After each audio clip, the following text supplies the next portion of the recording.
ये कहानी है एक ऐसे खाना बदोश यानी नोमैड की जिसके पास सर छुपाने को छत नहीं थी, लेकिन जिसके सीने में एक ऐसा दिल धड़कता था जिसने दुनिया का नक्शा बदल दिया। ये दास्तान है अर्तुगरुल गाजी की। वो शख्स जो ना बादशाह था न सुल्तान, लेकिन उसने एक ऐसी सल्तनत का बीज बोया जो 600 साल तक 3 बर्रे आज़मों पर साया फगन रही।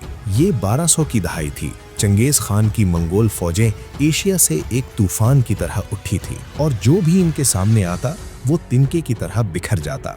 बड़े बड़े शहर राख का ढेर बन चुके थे। वस्ती एशिया यानी खुरासान से एक तुर्क कबीला काई कबीला अपनी जान बचाकर मगरिब की तरफ हिजरत कर रहा था। उनके सरदार सुलेमान शाह थे। सफर बहुत कठिन था। भूख, प्यास, बीमारियां और दुश्मनों का खौफ। जब ये काफिला दरियाए फरात उबूर कर रहा था तो एक अलमनाक हादसा हुआ। सरदार सुलेमान शाह दरिया में डूबकर जाँ बहक हो गए। कबीला सोग में डूब गया। यहाँ कबीला 2 हिस्सों में बंट गया। ज्यादातर लोग वापस लौटना चाहते थे, लेकिन सुलेमान शाह का छोटा बेटा अर्तुगरुल आगे जाना चाहता था। अर्तुगरुल ने अपनी माँ हाइमा अना और सिर्फ 400 खेमों यानी खानदानों के साथ एक अनजानी मंजिल की तरफ सफर जारी रखने का फैसला किया। ये 400 लोग ही वो चिंगारी थे जिससे सल्तनत उस्मानिया की आग भड़कनी थी। अर्तुगरुल अपने मुख्तसर काफिले के साथ अनातोलिया यानी मौजूदा तुर्की के पहाड़ों में भटक रहा था। उसे एक ऐसी जमीन की तलाश थी जहां उसके लोग सुकून से रह सकें।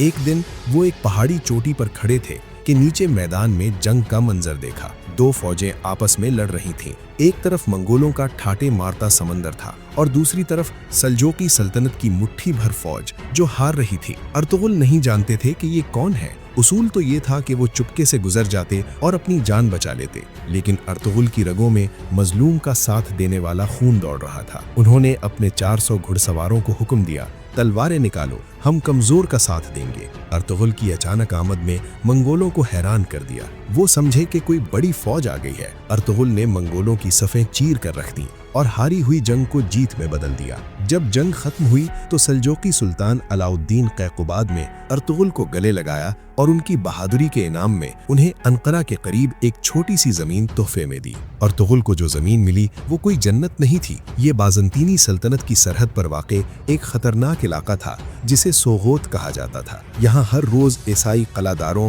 और सलेबियों टेम्पलार्स के हमले होते थे, लेकिन अर्तुगरुल आम सरदार नहीं थे, वो एक गाजी थे। उन्होंने सोगोत में अपने खैमे गाड़े। सर्दियों में वो यहाँ रहते और गर्मियों में दोमांच के पहाड़ों पर चले जाते। उन्होंने तलवार के साथ साथ डिप्लोमेसी यानी सिफारतकारी का भी इस्तेमाल किया।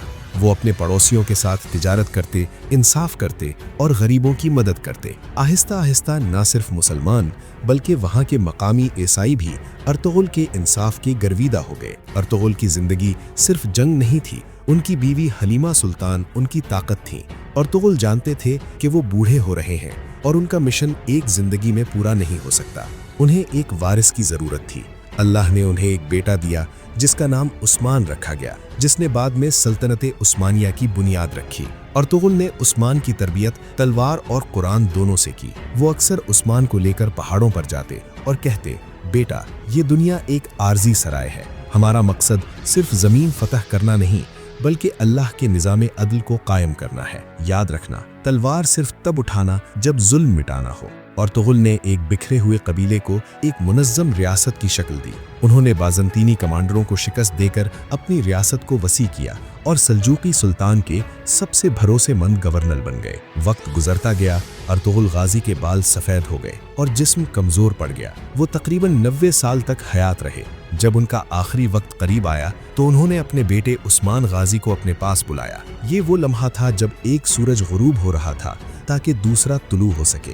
अर्तुगरुल ने वसीयत की, मेरे बेटे कभी भी आलिमों और बुजुर्गों की बेहुरमती न करना। इशारा शेख अदेबाली की तरफ था। अगर तुम उनकी इज्जत करोगे तो तुम्हारी रियासत कायम रहेगी। 1281 में ये अजीम मुजाहिद अपनी आखिरी सांस लेकर खालिक हकीकी से जा मिला। उन्हें सोगोत में दफन किया गया, जहां आज भी उनका मज़ार मौजूद है। अर्तुगरुल गाजी की वफात के बाद उनका बेटा उस्मान उनके मिशन को आगे लेकर चला। वो छोटा सा बीज जो अर्तुगरुल ने सोगोत की जमीन में बोया था, वो एक तनावर दरख्त बन गया जिसकी छांव में दुनिया ने 6 सदियों तक सांस लिया।